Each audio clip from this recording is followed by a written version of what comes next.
If you look at all of the big landscaping companies in your market, I'd be willing to bet that they all have this one thing in common. By the way, in case you're new to these videos, my name is Nick Staples.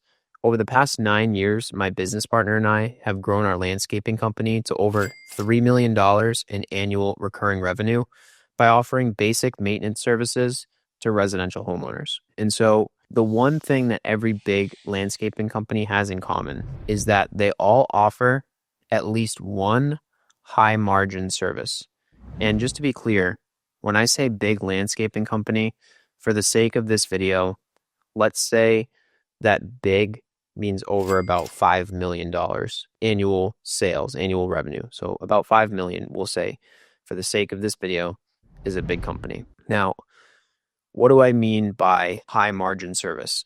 So there's some services in the landscaping field that are just flat out more profitable than others. So a classic comparison here would be lawn mowing tends to be a lower margin, has less profit service. Leaf cleanups tends to be a lower profit service. Now, on the more profitable end, you have some people do snow removal. So snow removal tends to be a pretty highly profitable service. And when I say profitable too, I'm talking mostly about gross margin. So that's like, how much can I charge for the job and how much does it cost me in that moment to do the job? So for lawn mowing, for example, you might charge $100 for a cut, but it costs you $50 in labor. So now you're at a 50% gross margin. Whereas like with snow plowing, you might be able to charge $100 for a driveway or a parking lot, and it only costs you, $20 worth of labor. So now you're making an 80% margin. So every big company that I've ever seen, they all offer at least one high margin services. And so the problem is that when you're new or when you're just getting started, you say to yourself, I have to offer a high margin service. I have to offer, all of these different things. And then what happens is you're actually just bad at all of them because it's too complicated. So let's say you got started mowing lawns, doing mulch, trimming shrubs, leaf cleanups, like exactly what we do, very basic services. You're going to reach a point when you get to a certain size where there's just frankly not that much money left over to grow the business.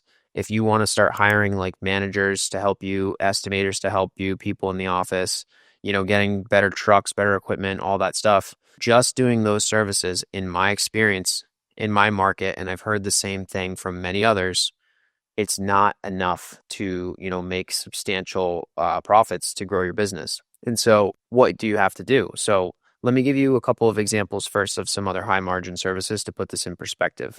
So snow plowing, I said, is one. We offer snow plowing. Lawn care, so not mowing, but like fertilization and weed control services.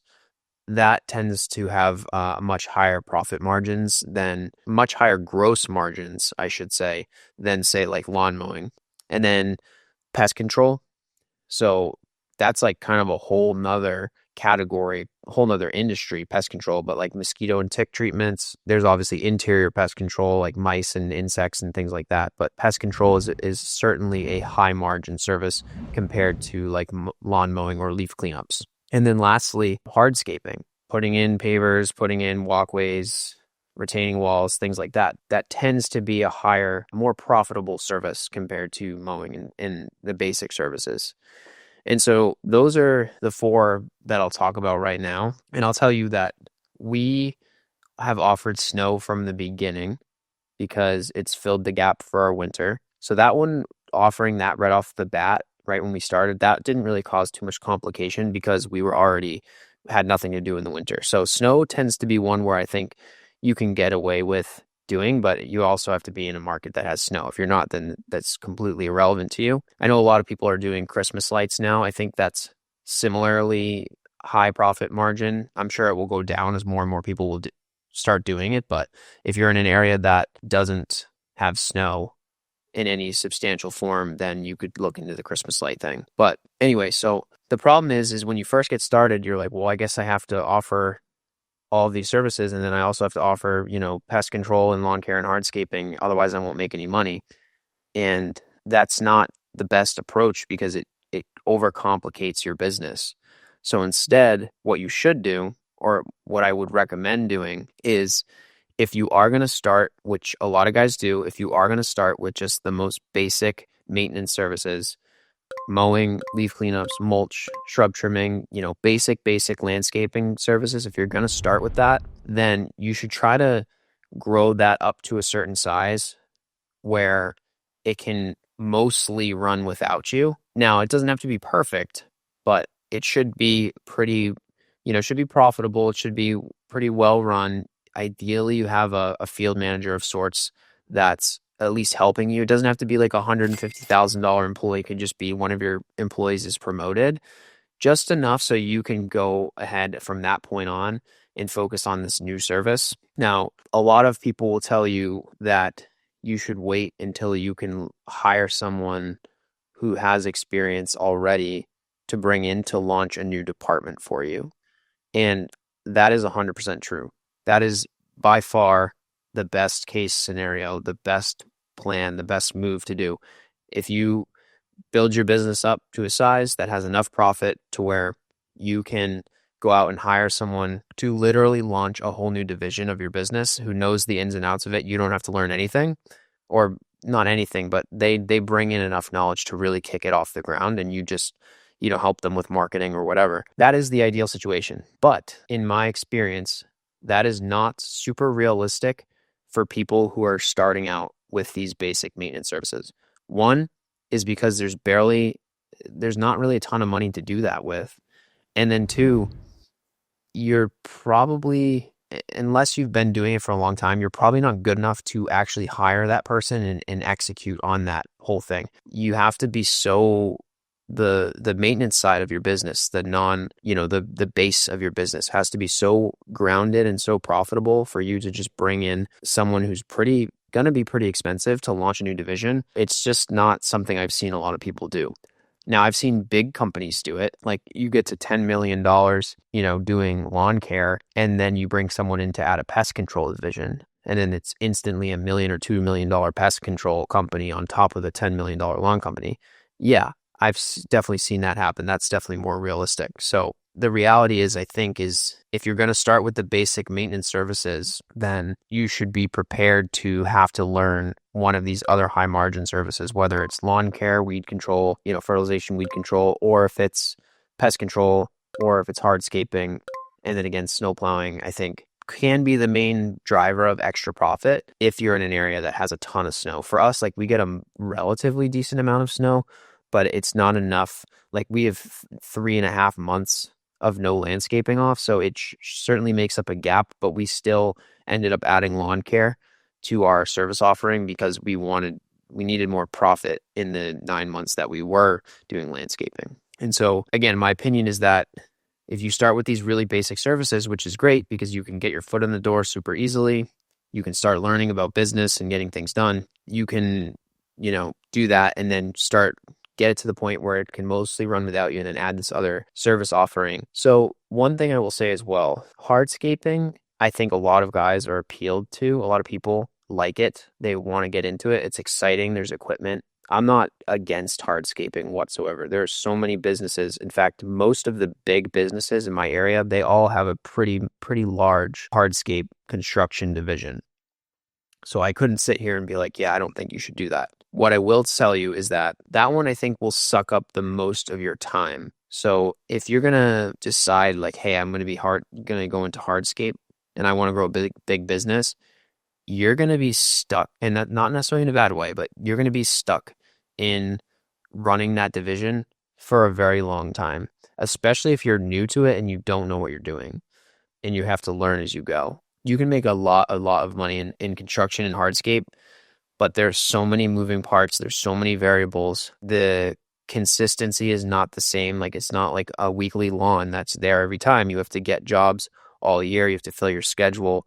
You have to build a reputation for doing great work. You have to learn how to price bigger jobs and not mess them up. You have to know the most efficient way of doing the jobs. You have to learn how to do designs. You have to learn how to sell customers for designs. It's a completely different business. And that's not to say that lawn care or pest control or snow plowing isn't also a completely different business. But coming from someone who has tried the hardscape thing when I first started, I kind of just took whatever work that we could get and did whatever we could get and learned as I went. The hardscape was always the one that was like weighing on me when I went to bed at night. Like, oh, this project, I hope we can get it done in time. Like, it just takes so much time to really learn what to do. And you can hire someone who knows what they're doing, but it's not like mowing where, you can underprice a job. You can get by a long time with that and you won't like bankrupt yourself. With hardscaping, you can go out and hire someone and pay them $80,000, $100,000 a year to be your foreman and run the crew.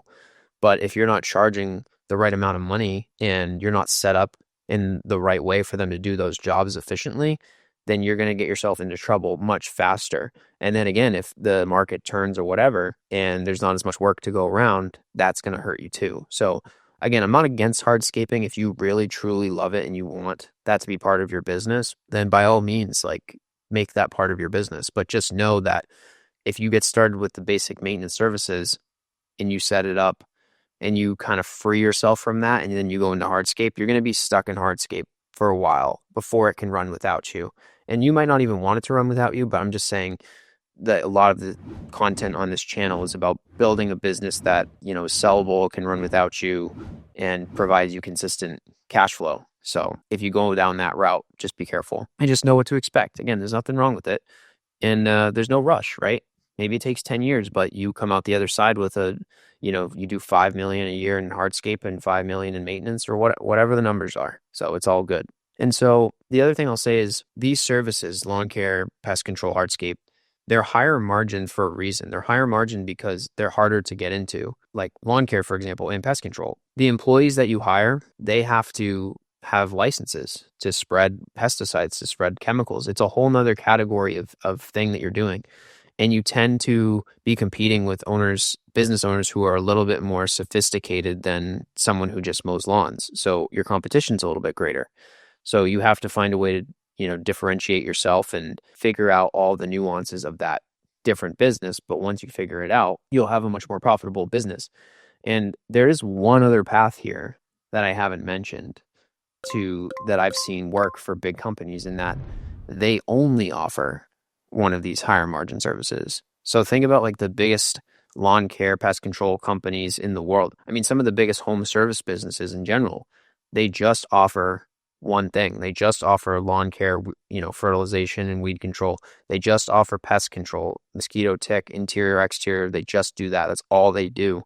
Hardscape, there's some massive hardscape and construction businesses. That's pretty much all they do. A lot of them do snow plowing too, if they're up north where we are.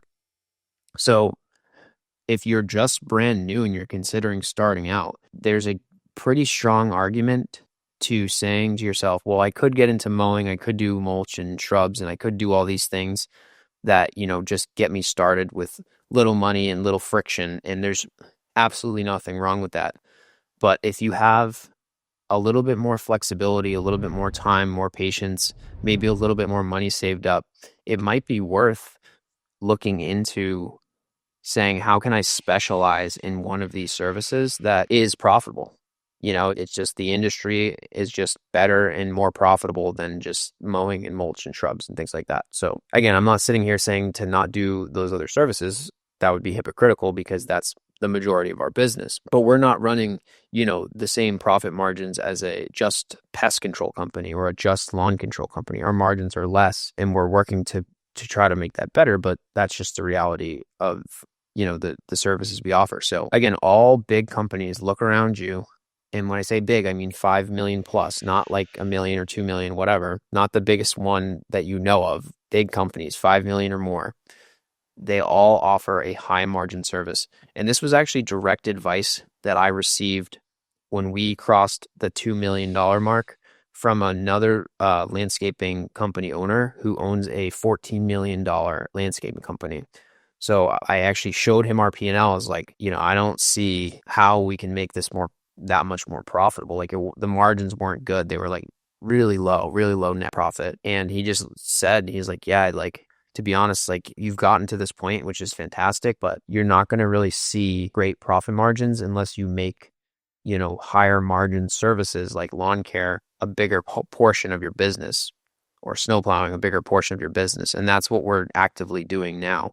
We're taking our business and we're kind of throttling back. We're stunting the growth a little bit of the lawn care, of the mulch, the shrub trimming, all that stuff, keeping it the same, raising prices, making it more efficient, getting a few new customers, but not crazy. And we're putting most of our advertising towards lawn care specifically, and working on ways to increase our snow income as well through subcontractors and various, strategies like that. So again, if you're just starting out, it might be worth considering just going straight for one of the high margin services. I mean, there are companies around us that just do snow. That's all they do. They literally just do snow. It's like 3 or 4 months a year. They have multiple locations all across the country, and they're tens and if not hundreds of millions of dollars in annual revenue. And it's honestly a fantastic business. So like, you can build a business with just one service, and that is definitely the easier thing to do. No doubt about it. But in terms of getting started, then just doing mowing and mulch and whatever comes your way, yeah, that's easier to get started and start making income immediately. So if you have like a family or whatever, and you just need to like start making money, yeah, do whatever comes your way. You got to do what you got to do. But as you get bigger and bigger, you should try to honestly like cut off the services that aren't as profitable, or minimally slow them down, and then start pushing up the ones that are more profitable. And that will put you on a path to be more likely to grow a big business to say 5 million or more. And so one other thing I will say about this too, because it's really easy to just like throw around all these big revenue numbers and like look at other people's success. So this takes time for sure. And I think like for me, it took more time than I thought it would, took more time than I wanted it to. But now that I'm at the point that I'm at, I'm actually grateful to be in this industry, because it's very predictable. It's very linear. It's scalable. It is. It's not going to be like, you're selling courses online and you make like, $1 million in your first year because you just sold a course that costs you nothing to make. It's not like that. It takes some time, but the thing is, like, once you figure out, roughly what you're doing, what you're selling, like, you can just continue to grow like nice and steady every year. And you might not be a $10 million business in 3 years. It might take you 15 years, 20 years, but to me, that's still worth it, right? Like, what's the alternative? You switch businesses and try to do something else faster? Sure, maybe. But if this is your first business, you're going to learn how to run a business, all of the same things, right? So if it takes us another 10 years to get to 10 million, and it's 20 years to a $10 million business, I mean, hey, 20 years to have a $10 million business that probably makes $1 or $1.5 million a year in profit, like, that runs like pretty smooth, like, that sounds pretty nice, like, I can wait 10 years for that. And if you have like massive goals to be $100 million, then yeah, like, maybe this isn't the path for you. But I do think we sometimes get unreasonable expectations of what to expect for our first business. And I will tell you that the bigger we've gotten, the longer we've stayed in it, the faster we've been able to grow. So like the first 5 years in business, we only got to 1.2 million in sales. And honestly, we weren't really profitable. But now we're at like a little over 3 million. So we've grown the first 5 years, 1.2, the next 4 years, almost 2 million. So in less time, we grew almost twice as much. And we see how that trajectory can continue. So a lot of people you listen to will say like it takes 5 years to build anything great, or just to like learn the scope of business. I think that's true. Like, it takes at least 5 years. And that's if you're like a pretty average or maybe even slightly above average person. For us, like, I think we didn't really start figuring it out until like year 7. And we're like, okay, the things are starting to click. We can start to feel some momentum. So if you want to have a big business, I would say, be patient. I mean, think about a doctor.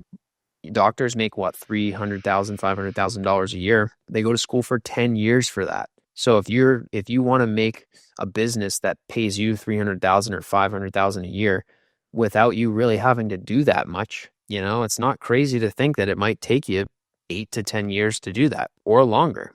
But is it not a worthy goal? I think it is. So again, that's the biggest thing that I've seen in big businesses. The most common thing between them is that they all offer at least one form of a high margin service, and it's become a bigger and bigger portion of their business over time. And then on top of that, they've just been in business for a long time. Because again, these businesses don't shoot from 0 to 100 million in 2 years. They go up and up and up and up very gradually, which is not a bad thing. Steady, predictable growth, you'll learn to appreciate more and more as you get further along in your journey. So that's all I got for this video. Be sure to subscribe if you like this one. Plenty of other ones to check out as well. Leave any questions in the comments below. I'll do my best to respond to all of them, maybe give me some ideas. And that's it. Thanks for watching.